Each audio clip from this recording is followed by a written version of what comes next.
What is going on, people? Manchester United 1, Astana 0. If that's how the fuck you say their name, I even know. Them man are shit, fam. That's all I know. Hey, this game, yeah, I'm trying to be positive, but there's not too many positives I could take from this game. I thought it was absolute dog shit, to be completely honest, man. And it's mad because these man, like, honestly, as much as my body, yeah, is mashed up, I could have played for these man tonight, these Astana lot, bro. These man are not even, they're not even League One level. They're not even League One level. They were so poor. At periods, it looked like a training match.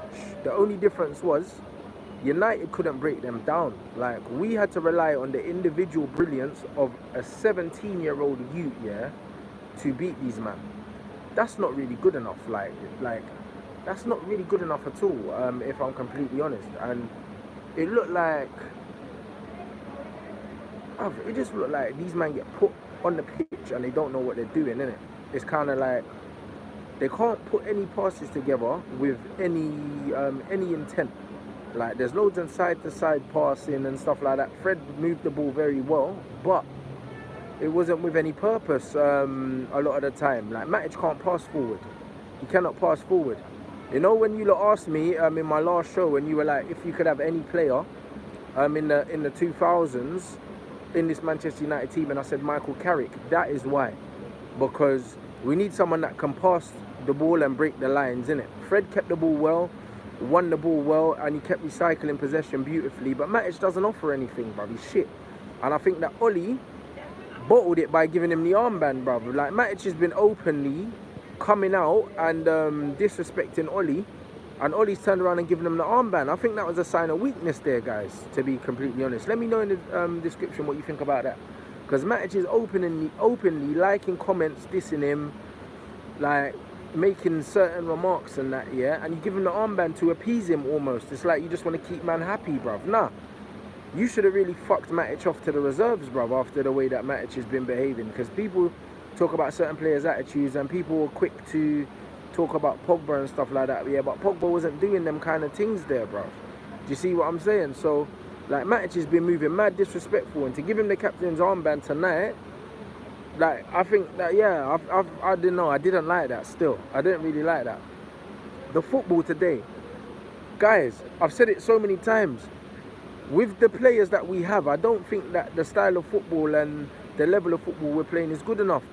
Like, Norwich would have beat these men tonight, you know, and probably by about 3 or 4 as well. So, and Norwich don't have better players than us. Norwich probably don't have a single player that gets into our team. I don't even know if they've got any players that get onto our bench, blood, apart from their striker, probably. I think probably Pookie's the only player that probably gets into our squad, innit? Like, in the Norwich team, yeah? And they would have sourced this Astana team today. They didn't come to play. They sat back. And then when they did get the ball, they couldn't string 3 passes together. They kept giving it back to us, and we could not break them down. And it's the same thing over and over again. As soon as United, if you sit off United and you allow them to play football in front of you, United have nothing to break you down. It's got nothing to do with, like, a lack of a number 10 or a creative player. It's got everything to do with a lack of creative, there's no creative structure. There's no attacking structure. Like, there's none whatsoever. Like, every time United play, the style of football you're going to get from them depends on the 11 they put out. Like, any good team, no matter what 11 plays, you're supposed to see the same kind of football, because the coach is supposed to be getting everyone to buy into a certain way of playing. And I just don't believe that Oli has a football identity. I don't think he knows what kind of football he wants to play, bruv. Like, we can't play football. United, if you put pressure on them, they can't put 3 passes together. And then if you take the pressure off them, they can't put any decisive passes together. It's just recycled bullshit. Like, when I go through the team today, Dalot at right back, he definitely looked like he was playing himself back into fitness. He didn't look fit at all, which isn't his fault. He didn't look sharp, but he done a few good things going down the outside, and I think that with match fitness, he will improve. Twanzebe today looked good. Apart from one little lapse in concentration, I thought he looked pretty steady. He kept Phil Jones together. Phil Jones is fucking shit, bruv. Like, bro, how are we playing Astana, yeah? And there was one chance where the ball went over the top and I thought Phil Jones was going to give a penalty away. This geezer's always out of position, always off balance. Like, he's fucking shit, bruv. Like, I just don't even understand. I've never played centre-back in my life, ever in my life, but I understand from like a technical aspect, like positioning and where you want to be. Phil Jones is always in the wrong place, bruv. Like, I don't understand, guys. I don't fucking understand. Left back, Ashley Young came on, but Rojo started. Rojo had quite a lot of the ball, yeah. He kept trying to play these Hollywood diags I wasn't really a fan of. Most of them went wayward, but a few passes he put into Marcus Rashford and Rashford missed. But overall, I thought Rojo was poor. Like, he's rubbish. He's rubbish. Like, the best thing about Rojo is either his tattoos or his fucking side parting. I don't know, bruv. Like, do you know what I mean? Man's running around looking like El Chapo and that, but he's not on anything. Matic today, Matic is dog shit. The Man Matic is shit. It's one of them things where his screening of the play wasn't that bad. Matic actually won the ball well quite a few times. He stopped quite a few attacks before they started, but his distribution's poor. His speed of distribution is even worse, and his range of passing is a fucking joke. So, literally, the guy's legs have gone. And for someone as arrogant as him, like, he needs to be putting in better performances than that. He had a captain's armband on. He didn't really affect the game. Fred today was good. I really enjoyed that, seeing him play. He's tenacious in the tackle, got up and down the pitch, switched the play as well. I like the fact that he's both-footed and he can deliver the ball to players on both sides of the pitch. I do like that because it means if things are not working on one side, he recycles the play well. I want to see Fred get some minutes. I think that Fred needs game time. If Fred doesn't get game time, he's not going to improve because he's acclimatizing to a brand new style of football in a brand new country, and he needs games, he needs minutes, bro. Like, I don't understand how he's supposed to settle into the game if he doesn't get minutes. But I saw enough from Fred, and I have seen enough from Fred previously, that there's a player in there, innit? There's definitely a player in there. And I think if he's playing for a team with more structure, then like we see the very best of Fred. So hopefully this is a building block for him, because I thought he's one of our better players, arguably our best player. Angel Gomez in spells looked very good. I think that the way the team moved the ball too slowly doesn't help Angel, because he's not physical. He likes to receive the ball like in between the lines, in the pocket, on the half turn quickly, and a lot of the time he wanted it quickly and Matic wasn't passing it quick enough. Same with Fred, they weren't getting the ball to Angel quick enough. But there were a few times where he received it on the half turn, either drew a foul, won a free kick, or slid passes down into the forward players. And I was very happy with also his corners. His corners beat the first man pretty much. Apart from the first one, all of his corners beat the first man and went into dangerous areas. And we haven't had a set piece taker that can beat the first man in a while. Andreas isn't that guy. Rashford hasn't been that guy. Matt can't get it in. So I was happy with that. I was very happy with that, man. Hopefully Angel can get some more games, but he's tiny, guys. Like, I knew he was small, but now, like, when man seen him up close, bro, like, he's the size of a gal blood. Like, real talk, like, he must be no more than 5'4". He's tiny. And I think that works against him, because Ollie probably thinks, yo, he's too small, innit? For me, I don't care how big you are. If you can play football, you can play football. You're playing on a carpet. It's not like man's playing at Hackney Marshes. You don't need to be big to be able to play football on these kind of pitches. You just move the ball very quickly. So I think that there's room for more Angel cameos, but I don't know. I think that could work against him with a manager like Ollie in charge. Tahith Chong was poor today, bruv. Like, he needed to come off earlier. The thing is, what's weird is, Ollie likes him, yeah?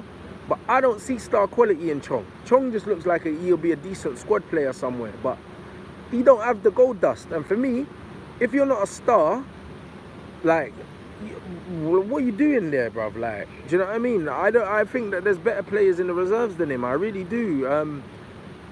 His football brain's not very good. That's what it is, because Tahith Chong's got technical ability. He can dribble a bit. His touch looked a bit off today, but I think he could have been just nervous. But good players have a picture in their head, innit? Like, I never saw him, the ball come into him and him just fizz it off first time and just know what's around him or nothing like that.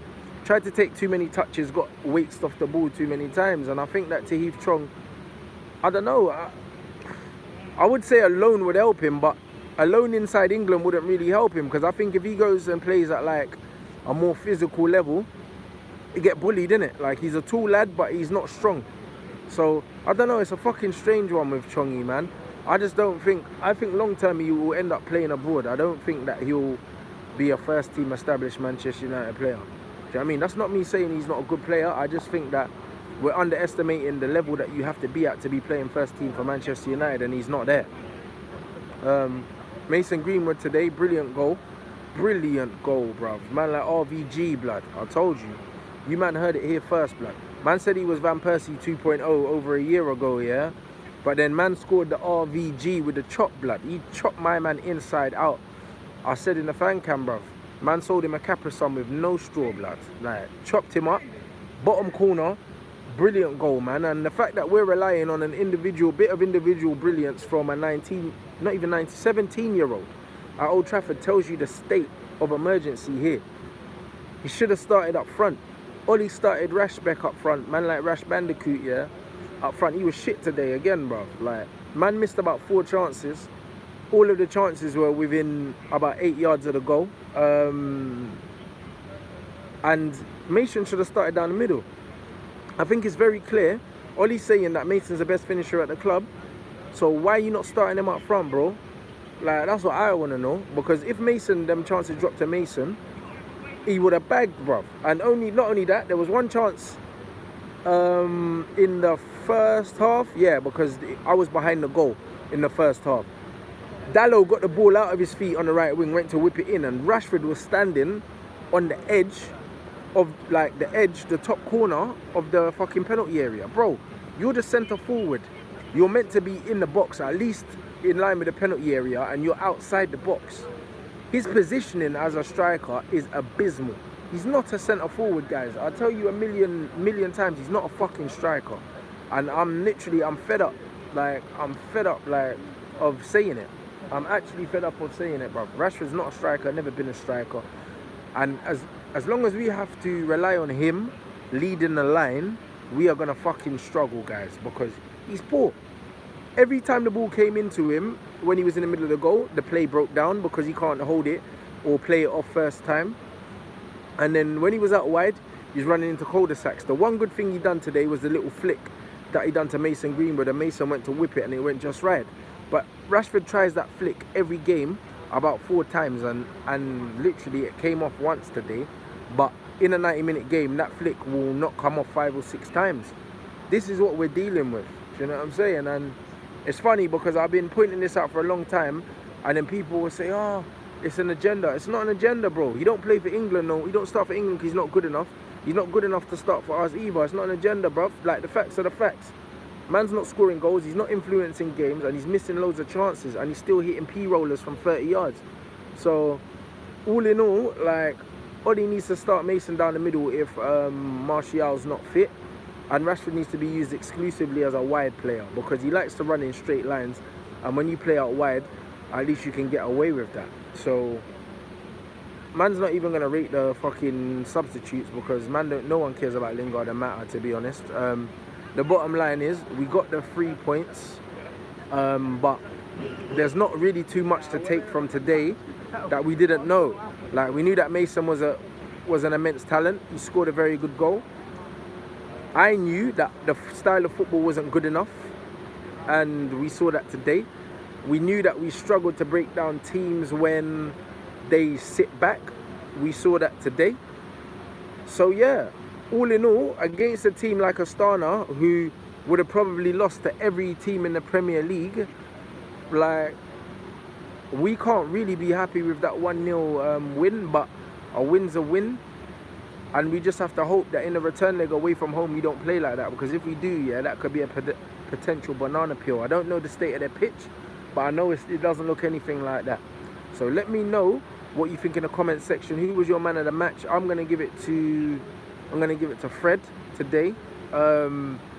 Just because I don't want to give it to Mason just because he scored. Because there were very quiet periods in which he was getting no service. But I think Fred was a constant, I wouldn't say a threat, but he was a constant presence throughout the game. So I'm going to give it to Fred. Let me know who your man of the match was, guys.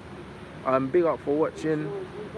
And yeah, boy, I'm going to go and do the player ratings now with Flex and the man them. So Big up for tuning in.